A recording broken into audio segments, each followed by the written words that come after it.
Sir এই হচ্ছে আপনার ফাইল। তোর এত বড় সাহস, হ্যাঁ? তুই সামান্য একজন ড্রাইভার হয়ে তুই বসের রুমে তারই সামনে বসে চা খাচ্ছিস? এত বড় সাহস তোকে কে দিল? স্যার ওর কত বড় সাহস স্যার, হ্যাঁ? ও আপনার সামনে বসে চা খাচ্ছে আর আপনি কিছুই বলছেন না।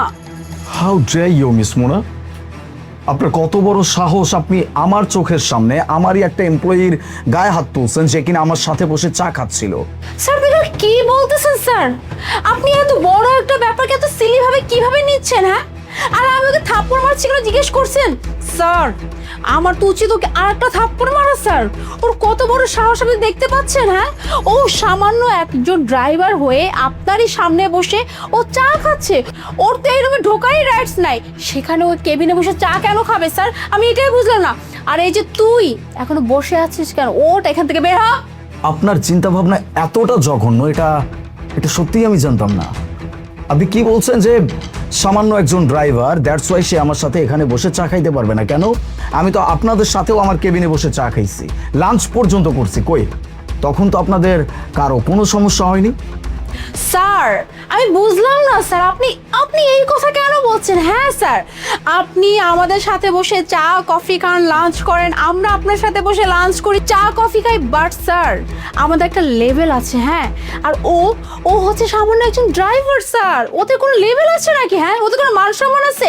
আর স্যার সব থেকে বড় কথা স্যার, আমি এই অফিসের ম্যানেজার স্যার, সব কিছু ম্যানেজ করার দায়িত্ব আমার। সো এই ব্যাপারটাকে আমার দেখতে হবে স্যার। আমি মানছি স্যার আপনি অনেক ভালো একজন মানুষ, আপনার মন অনেক বড়, তাই বলে স্যার এসব ড্রাইভারদের তো পাত্তা দিতে নাই স্যার। আজকে আপনি একে আপনার সামনে বসে চা খাওয়াচ্ছেন, কালকে এসে আপনার কাছে আর একটা কিছু দাবি করবে, ওই যে লাইফ পেয়ে গেছে স্যার। স্যার এদিকে আমি হ্যান্ডেল করতে পারবো, আপনি টেনশন করবেন না। আর এই যে তুই এখনো কেন এখানে বসে আছিস? হ্যাঁ, হ্যাঁ করে কি আমাদের নাটক দেখতেছিস? এখান থেকে বের হ, আর কোনোদিন যেন বসের এই রুমে না আসতে দেখি। মিস মোনা, আপনি সেই তখন থেকে ওরা বা ওদের মতো মানুষ এই সব কিছু মেনশন করে কি বুঝাইতে চাচ্ছেন? যে একজন ড্রাইভার, একজন পিওন, একজন ক্লিনার বা একজন সিকিউরিটি গার্ড, যারা নিম্ন পদস্থ কর্মচারী আছে, তাদের কোনো দাম নাই আপনার কাছে, রাইট? অফকোর্স স্যার, এটা আমার জিজ্ঞেস করতে হয় স্যার? হ্যাঁ, ওরা হচ্ছে একদম নিম্ন স্তরের কর্মচারী স্যার। আমি আপনাকে বলি, এই যেমন ড্রাইভার, তারপর হচ্ছে দারোয়ান, তারপর হচ্ছে পিওন, তারপর হচ্ছে ক্লিনার, এরা সব নিম্ন পদস্থ কর্মচারী স্যার। ওদের না আছে কোনো ভ্যালু, না আছে কোনো সম্মান স্যার। ওরা তো জাস্ট আসে আমাদের কাজ করার জন্য, ব্যাস। ওদের আবার কিসের সম্মান দিতে হবে স্যার? স্যার আমি একটা কথা বলি আপনাকে স্যার, এদের মতো মানুষদেরকে আমার খুব ভালো করে জানা আছে, বোঝা আছে স্যার। আমি আপনাকে একটা কথা বলি, আপনি প্লিজ স্যার এদেরকে এত বেশি লাই দিবেন না স্যার, পরে আপনি বিপদে পড়ে যাবেন স্যার। আপনি কেন বুঝেন না স্যার? ওরা হচ্ছে ছোট লোক স্যার, ওদের সাথে এভাবে কি আপনার মেলামেশাটা ঠিক দেখাচ্ছে স্যার? মিস মোনা, আপনি হয়তো ভুলে যাচ্ছেন যে এই অফিসটা আমার, এই কেবিনটাও আমার। এখানে কে কতক্ষণ স্টে করবে সেটা আমি ডিসাইড করব, আপনি না। বাই দ্য ওয়ে, ঠিক আছে, আপনার কথাই মেনে নিলাম।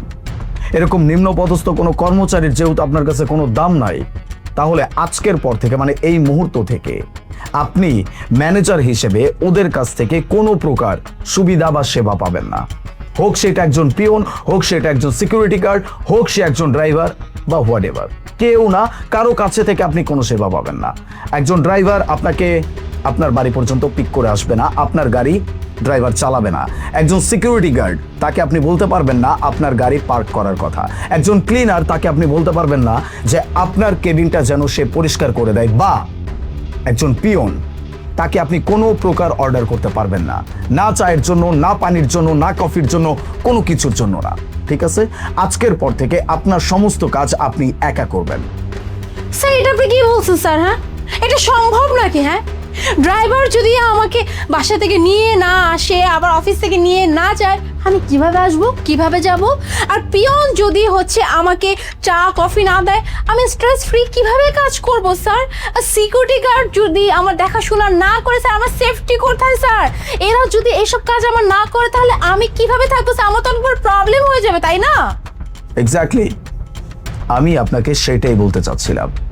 আমার কোম্পানিতে আপনাদের মতো শিক্ষিত, আপনাদের মতো ইন্টেলিজেন্ট, আপনাদের মতো যোগ্য যত মানুষজন আছে, যত কর্মকর্তা আছে, তাদের যেমন আমার কোম্পানিতে প্রয়োজন আছে, ঠিক তেমন এসব নিম্ন পদস্থ কর্মচারীরও দরকার আছে।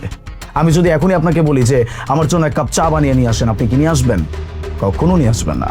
আমি যদি আপনাকে বলি আমার রুমটা আপনি ক্লিন করে দেন, আপনি কি সেটা করে দিবেন? কখনো করবেন না। তাহলে আমার তো এই মানুষগুলোকে দরকার আছে। যদি তারা না থাকতো তাহলে আপনি বা আমি এত সুন্দর রিল্যাক্স মাইন্ড নিয়ে আমাদের কাজগুলো করতে পারতাম না।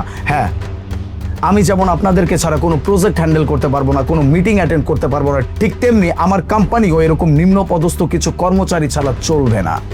আর সব থেকে ইম্পর্টেন্ট কথা, আজকে যদি এই ছেলেটা না থাকতো তাহলে আমি আপনার সামনে বসে এইভাবে কথা বলতে পারতাম না।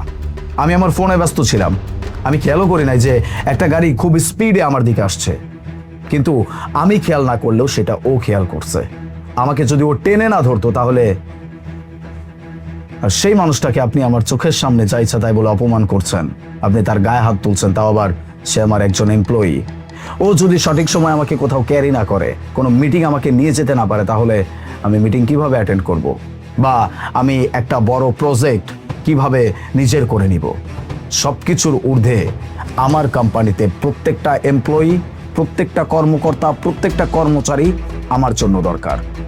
ঠিক আছে, যেহেতু আপনি এতটাই টক্সিক, আপনি এদেরকে সম্মান করতে পারবেন না, সেহেতু আপনার মতো কোনো টক্সিক এমপ্লয়ি আমার কোম্পানিতে আমার কোনো দরকার নাই। Please leave. Sir, sir please sir, আমাকে জব থেকে বের করবেন না স্যার। স্যার আমি আমি বুঝতে পারছি স্যার, আসলে ভুলটা আমারই ছিল। আমি আমি ওর সাথে অনেক দুর্ব্যবহার করে ফেলছি। আসলে স্যার হয়েছে কি, মানে আমরা আসলে সবসময় এভাবে কিছু মানুষ দেখে আসছে যে সবসময় না ওদের মতো যারা মানুষ আছে এদেরকে ছোট করে দেখে, ওদেরকে সম্মান দেয় না, ওদেরকে মূল্য দেয় না। মানে আমরা সবসময় আমাদের নিজের অবস্থান, নিজের কার কত টাকা আছে এসবের উপর ভিত্তি করে আমরা এক একজনকে সম্মান দিই। ওরা তো হচ্ছে ছোট লোক, আই মিন ওরা তো হচ্ছে মানে নিম্নপদস্থ কর্মচারী, যেমন এই দারোয়ান, তারপরে হচ্ছে ড্রাইভার, তারপর হচ্ছে পিয়ন। ওদেরকে আসলে আমরা মূল্যায়নই করতে জানি নাই। কিন্তু স্যার আজকে যখন আপনি বললেন যে ওরা আমাদের জীবনে কতটা ইম্পর্টেন্ট বা ওদের ছাড়া আমাদের জীবনটা কতটুকু অচল হয়ে যাবে, এটা স্যার আজকে আপনি না বললে আমি বুঝতে পারতাম না স্যার। আসলে সত্যি কথা, আমরা একে অপরের পরিপূরক না, ওদের ছাড়া আমরা চলতে পারবো, আবার আমাদের ছাড়া ওদেরও চলা সম্ভব না। স্যার যাই হোক, আমাকে প্লিজ এইবারের মতো মাফ করে দিন। আমি প্রমিস করছি এরপরে নেক্সট টাইম কারোর সাথে দুর্ব্যবহার করবো না sir. I am really sorry sir. আর স্যার আমি ওর কাছেও সরি বলে নিচ্ছি। Masum, I am really sorry. জি স্যার। মাসুম ভাইয়া, আই এম রিয়েলি সরি। আমি আপনার সাথে অনেক দুর্ব্যবহার করে ফেলছি, আপনার গায়ে হাত পর্যন্ত তুলেছি। আপনি যদি পারেন প্লিজ আমাকে মাফ করে দিন। না না ম্যাডাম, ঠিক আছে। নাও লিভ, নিজের কাজ করেন। সরি মাসুম, আমি ওনার ব্যবহারের জন্য আবারও সরি।